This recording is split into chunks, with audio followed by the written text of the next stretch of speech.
साथियों, आज हम आपके समक्ष फिर एक बार आत्मकथा का दूसरा भाग लेकर के आए हैं। इन गद्य रचनाओं के बारे में एक बात कहना चाहूँगा कि हमें यह उस तरीके से याद नहीं है जिस प्रकार आदिकाल, भक्तिकाल, रीतिकाल और आधुनिक काल के अंतर्गत भारतेंद्र युग, द्विविध युग, छायावाद युग तथा इनके साथ साथ कुछ अन्य युगों की रचनाएं भी याद हैं। उपरोक्त युगों की रचनाएं हमें इसलिए याद हैं क्योंकि हम इन रचनाओं को आरंभ से ही पढ़ते हुए आए हैं। यहाँ तक निबंध, उपन्यास, कहानी, इनको भी हम लगातार पढ़ते आए हैं। किंतु आत्मकथाओं के साथ ऐसा नहीं है, या फिर यात्रा वृत्तांत या अन्य विधाओं के साथ ऐसा नहीं है। परिणाम स्वरूप हमें इनको याद रखने में कठिनाई का सामना करना पड़ता है। लंबे समय तक आपके मस्तिष्क में यह आत्मकथाएं बनी रहें, इसके लिए ट्रिक का सहारा लिया गया है। एक बार पुनः मैं आपसे आग्रह करूंगा कि अगर इस विधि के द्वारा आपको कुछ आत्मकथाएं याद रह जाएं, आपके मस्तिष्क में वो बनी रहें, तो चैनल को जरूर सब्सक्राइब कीजिएगा और अपने साथियों को शेयर भी कीजिएगा। चलिए, कुछ आत्मकथाओं को लेकर के आए हैं, उनको आरंभ करते हैं और कुछ ट्रिक का सहारा हम लेते हुए आगे बढ़ेंगे। इसमें पहली आत्मकथा है मेरी जीवन यात्रा। तो मेरी जीवन यात्रा, जहां यात्रा शब्द जुड़ गया तो समझ जाइए कि राहुल सांकृत्यायन जी आ गए। राहुल सांकृत्यायन का सबसे बड़ा जो योगदान है वह यात्रा साहित्य में रहा है। राहुल जी ने सबसे ज्यादा यात्रा साहित्य लिखा है, या फिर हम दूसरे शब्दों में कहें कि ऐसा साहित्य लिखा है जो बहुत अधिक प्रसिद्ध रहा है, या उनकी ख्याति का जो माध्यम है वो यात्रा साहित्य ही रहा है। तो मेरी जीवन यात्रा, राहुल सांकृत्यायन। अगली आत्मकथा है साधना के पथ पर। अब साधना के पथ पर साधना होती है तो ईश्वर की साधना की जाती है, हरि की साधना की जाती है, प्रभु की साधना की जाती है। तो क्या है कि इसके लेखक हैं हरिभाऊ उपाध्याय। तो साधना के पथ पर, तो इसके लेखक हुए हरिभाऊ उपाध्याय। तो हरि की साधना होती है, तो हम इस तरीके से इस आत्मकथा को याद रख सकते हैं, हरिभाऊ उपाध्याय यानी साधना के पथ पर। अगली आत्मकथा है जीवन चरित्र। अब जीवन चरित्र की बात हो रही है, तो इसके लेखक हैं स्वामी दयानंद। स्वामी दयानंद किसी परिचय के मोहताज नहीं है, अपने आप में एक विराट व्यक्तित्व है। आप जानते होंगे कि आर्य समाज की स्थापना इन्होंने की है, और एक समय पर आर्य समाज का प्रभाव पूरे पंजाब, उत्तर भारत में बहुत अधिक था। घर घर में आर्य समाज को मानने वाले लोग हो गए थे। तो स्वामी दयानंद का अपने समय पर बहुत बड़ा नाम था, और इनकी एक रचना है सत्यार्थ प्रकाश, बहुत महत्वपूर्ण है, जो कि उन्होंने हिंदी में लिखी है। ये अपने आप में बड़ी बात है। तो इनसे हमें जीवन चरित्र इन्हीं से सीखना चाहिए कि व्यक्ति का चरित्र किस प्रकार का हो, क्योंकि इन्होंने समाज के लिए एक नई दिशा दी, आर्य समाज की स्थापना की, और वेदों की ओर लौटो। इन्होंने एक ध्येय वाक्य दिया कि वेदों की तरफ लौटो या वेदों की ओर लौटो। तो जीवन चरित्र हमें स्वामी दयानंद से सीखना चाहिए। अगली आत्मकथा है आप बीती। तो कौन सुना रहे हैं? भाई परमानंद सुना रहे हैं। भाई परमानंद, इसके लेखक हैं भाई परमानंद। तो तो जो परम आनंद में होगा वही आप बीती सुनाएंगे। आराम से हैं, परम आनंद में हैं, तो आप बीती सुना रहे हैं। तो हमें इनको ऐसे याद रखना है कि परम आनंद में हैं तो आप बीती सुना रहे हैं। अगली आत्मकथा है, इसका नाम ही है आत्मकथा डॉक्टर राजेंद्र प्रसाद। डॉक्टर राजेंद्र प्रसाद भी आप जानते होंगे, भारत के पहले राष्ट्रपति, बहुत विद्वान। तो इनकी खुद की ही है, आत्मकथा नाम से है। इनको ज़्यादा क्या बताएं, ये अपने आप में राष्ट्रपति रहे हैं, तो अपने आप समझ जाइए। अगली आत्मकथा है कल्याण मार्ग का पथिक। कल्याण मार्ग का पथिक, तो इसके लेखक हैं स्वामी श्रद्धानंद। तो स्वामी श्रद्धानंद भी कैसा उन्होंने रास्ता मार्ग पर चले, वो हम आपके लिए बतलाएंगे कि वो मार्ग भी बहुत कठिन था। तो कल्याण, लेकिन मार्ग क्या था? कल्याण मार्ग, ऐसा मार्ग नहीं था, कल्याण का मार्ग था। तो कल्याण का मार्ग भाई इसलिए था चूंकि इन्होंने हरिद्वार में गुरुकुल कांगड़ी विश्वविद्यालय की स्थापना की। लाखों छात्र उसमें डिग्री प्राप्त कर रहे हैं, कर चुके हैं और आगे भी करेंगे। तो कल्याण मार्ग अपने आप में ही इन्होंने बना दिया कि लोगों का कल्याण कर रहे हैं।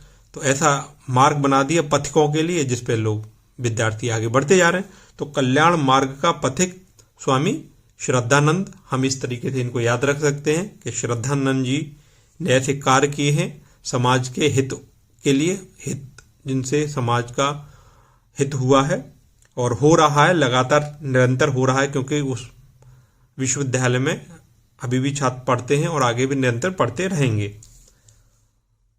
अगली आत्मकथा है मेरी जीवन गाथा। मेरी जीवन गाथा, तो गाथा, गा से गाथा, गा से गणेश, दोनों को याद रख लीजिए। मेरी जीवन गाथा, तो कौन सुना रहे हैं? गणेश प्रसाद वर्णी। तो गणेश प्रसाद, तो गाथा गणेश जी ने, आपको पता हो महाभारत जो है लिखा था, व्यास जी का माना जाता है, लेकिन लिखने के लिए गणेश जी को उपयुक्त चुना गया, ऐसा माना जाता है। ऐसी एक किंवदंती है या कथा है। तो हम ऐसे याद रख सकते हैं कि मेरी जीवन गाथा गणेश प्रसाद वर्णी की। अगली आत्मकथा है एक पत्रकार की आत्मकथा। तो पत्रकार की आत्मकथा, इसके लेखक हैं मूल चंद्र अग्रवाल। मूल, तो भाई लेखक क्या करता है? मूल को उखाड़ उखाड़ करके लिख देने, जो खबर होती है, जो समाचार होते हैं, उसकी तह तक जा करके उसकी सत्यता को लेकर के आता है। तो एक पत्रकार की आत्मकथा मूलचंद अग्रवाल, हम ऐसे इसको याद रख सकते हैं। अगली आत्मकथा है निज वृत्तांत। तो निज वृत्तांत कौन सुना रहा है? अंबिका दत्त व्यास। तो वृत्तांत से व्यास, ऐसे करके हम याद रख सकते हैं। और व्यास लोग होते हैं जो कथा का वाचन करते हैं और वो लंबा चौड़ा वृत्तांत देते हैं, कथा को खूब लंबा खींच देंगे। तो वृत्तांत तो उसमें आ जाते हैं, कभी कभी वो निजी बातें भी करने लगते हैं। तो निज वृत्तांत कौन सुना रहा है? अंबिका दत्त व्यास।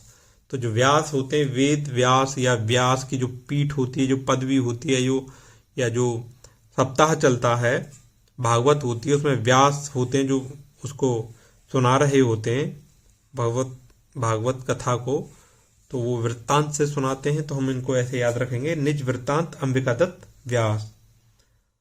अगली आत्मकथा है मेरी अपनी कथा पद्मलाल पुन्नालाल बख्शी। तो पद्मलाल पुन्नालाल बख्शी जो है अपनी कथा सुना रहे हैं। इसमें मेरी, अपनी और कथा 3 है, तो इसमें भी 3 ही है, पद्मलाल पुन्नालाल बख्शी, हम ऐसे भी इनको याद रख सकते हैं। अगली आत्मकथा है कही न जाए का कहिए। कही न जाए का कहिए, और इसके जो लेखक हैं भगवती चरण वर्मा। भगवती चरण वर्मा को हम ऐसे याद रख सकते हैं कि भगवती नाम किसका है? जगदम्बा का माना जाता है, और जगदम्बा का ही स्वरूप सीता का भी माना जाता है।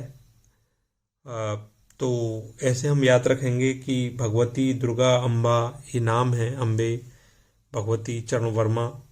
तो भगवती नाम एक सीता का भी मान सकते हैं, वो भी एक वही स्वरूप है माँ सीता का।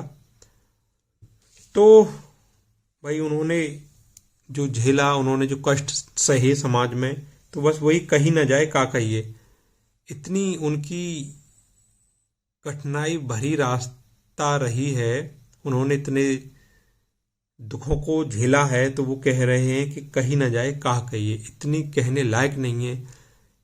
शादी के बाद वनवास हुआ, 14 वर्ष रहे वनवास में, उसमें उनका अपहरण हुआ, रावण ले गया लंका में, कितने कष्टों को भोगा, उसके बाद फिर उनका त्याग हुआ। तो कही न जाए कहा कहिए, ये भगवती चरण वर्मा की आत्मकथा है। भगवती को अगर हम अम्बे दुर्गा से और सीता जी से जोड़ेंगे तो ये बहुत आसान हो जाएगी। अगली आत्मकथा है, बहुत सरल है, एक बार में याद हो जाएगी। और वह जो यथार्थ था, तो इसके लेखक होंगे अखिलेश। अखिल विश्व में यथार्थ ही होता है, तो वह जो यथार्थ था, इसके लेखक हैं अखिलेश। तो हम ऐसे याद कर लें एक शब्द में कि अखिल विश्व में यथार्थ ही यथार्थ है। अखिल, अखिलेश से हमने इसको अखिल अखिल कर लिया। अखिल यानी पूरे विश्व में क्या है, यथार्थ ही है। अगली आत्मकथा जीवन पर्यंत आपको याद रहेगी। पाव भर जीरे में ब्रह्म भोज, अशोक वाजपेयी। इसके लेखक हैं अशोक वाजपेयी। और इनकी जो आत्मकथा है, पाव भर जीरे में ब्रह्म भोज, तो ये तो कभी आप भूलेंगे नहीं। पाव भर, पाव से हमने इसको पा लगा दिया, पा यानी पैर, तो पैर। और अशोक वाजपेयी जी से हमने वाजपेयी जी को उठा लिया। वाजपेयी जी भारत के प्रधानमंत्री रहे, अटल बिहारी वाजपेयी। तो वाजपेयी जी के घुटने जो होते हैं यानी पैर जो होते हैं, उनका ऑपरेशन हुआ था। तो हमने पाँव से पाँव अगर कर लें, पाँव यानी पैर कर लें, तो पैर में जो है उनके ऑपरेशन हुआ था। तो वाजपेयी जी शब्द उन्होंने वहां से ले लिया। तो अशोक वाजपेयी, पाँव भर जीरे में ब्रह्म भोज, हम ऐसे उनको याद रख सकते हैं कि पाँव भर यानी उनका जो पैर का घुटने का जो ऑपरेशन हुआ था, हम वहां से इसको याद रख सकते हैं। फिर एक बार पुनः आगे चलते हैं। कथा, आत्मकथा का नाम है कहाँ तक कहें युगों की बात। कहाँ तक कहें युगों की बात। और इसके जो लेखिका हैं मिथिलेश्वर। तो मिथिलेश्वर, तो आप इस मिथिलेश्वर को मिथिला से जोड़िए। मिथिला जो है नेपाल में माना जाता है, और मिथिला नेपाल, वर्तमान में नेपाल है, पहले वो मिथिला ही था। और जो सीता माता है वो वहीं से हैं, मिथिला से। तो हम मिथिला से मिथिलेश्वर हो गया। और उसके बाद कहाँ तक कहें युगों की बात, वो फिर एक बार मैं इसको ही दोहराना चाहूँगा कि युगों की बात कहाँ तक कहें, क्योंकि उनका जो संघर्ष रहा है, मिथिला यानी सीता जी का जो संघर्ष रहा है, काफ़ी कष्टप्रद रहा है। वनवास हुआ, और साथ ही साथ उनका जो है, आप जानते होंगे कि अग्नि परीक्षा हुई थी, तो वहाँ भी से उनको गुजरना पड़ा। बाद में एक कथा ये भी है, जो किंवदंती भी कुछ लोग मानते हैं कि परित्याग किया। तो कहाँ तक कहें युगों की बात, कहाँ तक सीता जी, कहाँ तक युगों की बात कहें, क्योंकि उसमें तो कष्ट ही कष्ट उन्होंने झेले। और बाद में ऐसा कहा जाता है कि उन्होंने धरती में वो समा गई, इतने कष्ट उन्होंने सहे। अगली आत्मकथा है दस्तक जिंदगी की, मोड़ जिंदगी का। तो दस्तक जिंदगी की और मोड़। अब इसकी जो लेखिका है प्रतिभा अग्रवाल। तो जो प्रतिभा संपन्न लोग होते हैं वो जिंदगी को मोड़ते ही रहते हैं, वो एक रास्ते पे नहीं चलते हैं, वो एक नए कुछ ना कुछ करते रहते हैं। तो आप इसको ऐसे याद रख सकते हैं कि जहाँ मोड़, सीधे रास्ते पे नहीं चलेंगे। प्रतिभा संपन्न जो लोग होते हैं वो अपना रास्ता खुद ही बनाते हैं, वो किसी के बने बनाए रास्ते पर नहीं चलते हैं, वो अपना मोड़ करके एक नया रास्ता खुद स्थार करते हैं, यानी बनाते हैं। तो दस्तक जिंदगी की, मोड़ जिंदगी का, हम ऐसे इनको याद रख सकते हैं। जिंदगी ऐसी नहीं चलती है, प्रतिभा संपन्न लोगों की बहुत अलग से वो सोचते हैं। तो प्रतिभा अग्रवाल को हम ऐसे याद रखेंगे, दस्तक जिंदगी की, मोड़ जिंदगी का। तो यह इतनी ही आत्मकथाएं, इसके बाद अगला भाग और आएगा। तो अगर इनमें से कुछ आत्मकथाएं याद रहें तो प्लीज़ चैनल को जरूर सब्सक्राइब कीजिएगा। बहुत बहुत धन्यवाद, आभार, नमस्कार, जय हिंद।